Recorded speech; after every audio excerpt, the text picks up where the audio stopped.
I'm here with Claire Cober, leader of Haringey Labour Group. Good afternoon, Claire. Good afternoon, Hugh.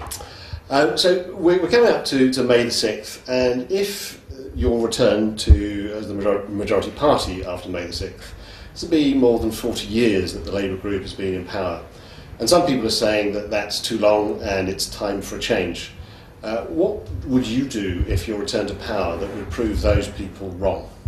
Well, as a starting point, I'd simply ask people to look around, look at their family, look at their local surroundings, look at the streets outside their property, walk to their local parks and look at those, go to their children's school and look at the fabric of the school buildings, look at the achievements of children and young people in this borough, look around at our libraries, our cultural spaces such as Bruce Castle, look around at the Decent Homes programme that's being implemented across the borough, and then ask themselves if that's something they value.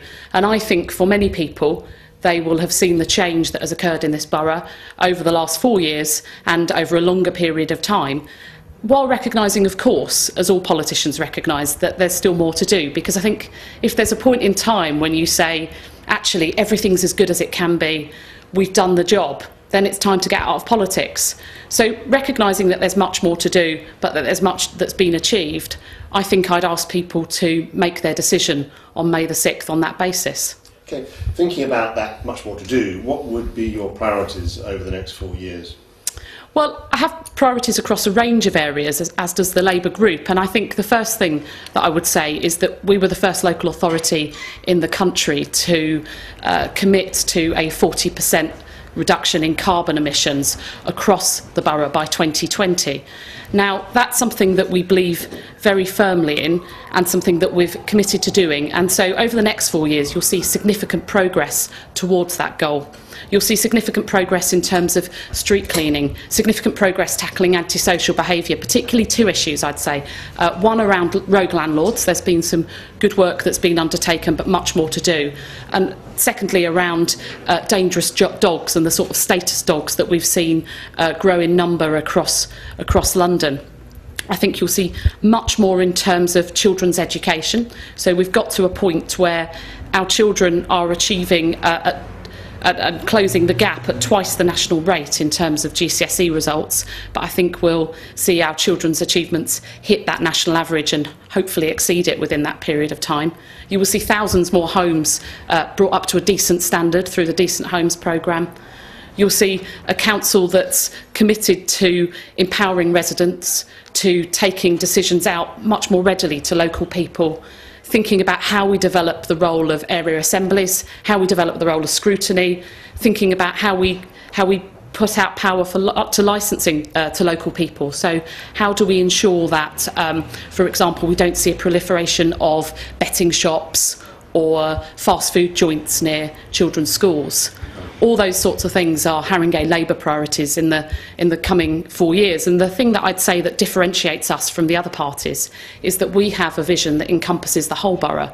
And I think you can look quite pointedly at our manifestos and look at the contrasts in manifestos and the extent to which they resonate and have relevance for residents living across the borough, no matter what circumstances. So all these plans are going on, Claire, as I'm sure you're keenly aware, at a time when finances are not going to be fully available. I've been told that somewhere between 20 and 25% is going to be the cut to the budget of all London boroughs. So some real challenges for boroughs around London. How would a Labour administration handle those cuts?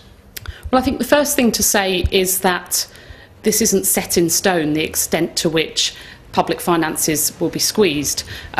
If we look at the government nationally and we look at the election that's also going to take place on May the 6th, the general election, Labour's pledged to half the deficit within 4 years. The Tories have said that they wish to do it in half that time within 2 years. So the extent to which funding will be squeezed differs depending on which party we elect. And I think that's a really important point to make. Our priority is always about protecting essential services, protecting services that serve the vulnerable, while making backroom efficiencies to whatever extent can be made. And there are efficiencies to be made. That's not to say that some people in backroom roles are not enabling functions, because they clearly are. But I think there's much to be done to to bring those efficiencies forward. But as I say, it depends on the national government of the day, the extent to which any public finances will be squeezed. As I understand it, additional powers are going to be granted to the leader of Haringey Council under the provisions of the Local Government and Public Involvement in Health Act 2007. Some people are fearful of the powers it gives to the leader. For example, the power to appoint and dismiss cabinet members and to decide how much delegated power cabinet members have. How would a Labour administration deal with those leadership powers? Well, let me say firstly, and I think this is what you implied anyway, but just to make absolutely clear that these are powers that are conferred on us through the Act that you mentioned and therefore apply to every local authority in the land, yes, and not just Haringey. Absolutely. But that said, the idea behind them, as I understand it, was to create a stronger leadership model.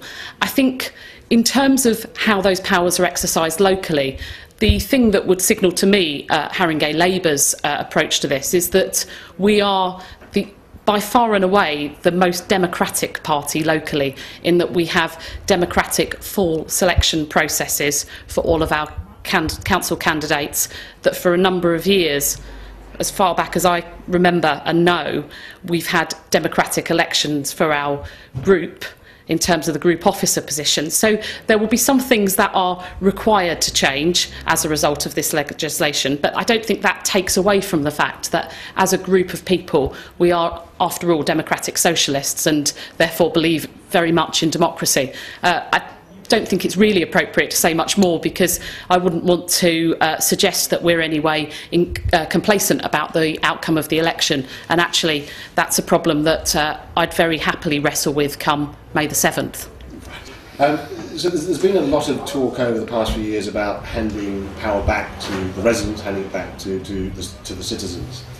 Can you tell me, does the Labour Party in Haringey have any big ideas about how that would play out in Haringey should you be elected? Well, I think the first thing to say is it was the Labour group in Haringey on the council that introduced the concept of area assemblies, and I would suggest that there's a lot being achieved through area assemblies, most notably the use of participative budgeting methods through the Making the Difference grants. But in fact, there's a long way to go on that front. I'd like to see more scrutiny powers delegated down to local areas. I'd like to see local people having a role in determining perhaps licensing applications, because they have a disproportionate impact on the people living at the very close to those establishments. I'd like to see a greater opportunity for local people to engage in the democratic process, so that it's not something that's done in the civic centre or that seem to be done to people. To me, going back to your issue and question about how you deal with financial constraints, one of the things that is provided by a situation like that for me is the ability to redefine the relationship with citizens, and that means defining a relationship that's more mature, having a relationship where power is devolved to people, and we have a more equal relationship than the one that is traditionally seen through public services, where you have, a professional that's all-knowing and does to a citizen that is on the wrong side of that power dynamic. Okay. We've had a relatively short time here, Claire. You're busy campaigning, yes. So we're just about to wrap up. But before we do that, just one final question. We've asked you just a few questions. There might be a few things that you're burning to say, some messages you want to get out. So is there anything else that you'd like to say to the voters of Haringey before we close?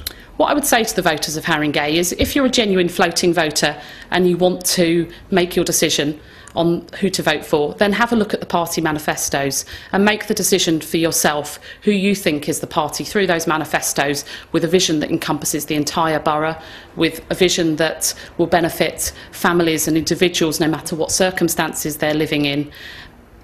And once you've looked at those manifestos and you've made that decision, I think people will see that the Labour Party, while having been in power in Haringey for decades, still has much to do and many more ideas, and I hope that people will support us on May the 6th. Okay, well, thank you very much, and good luck with your campaigning, Claire. Thanks you. Cheers.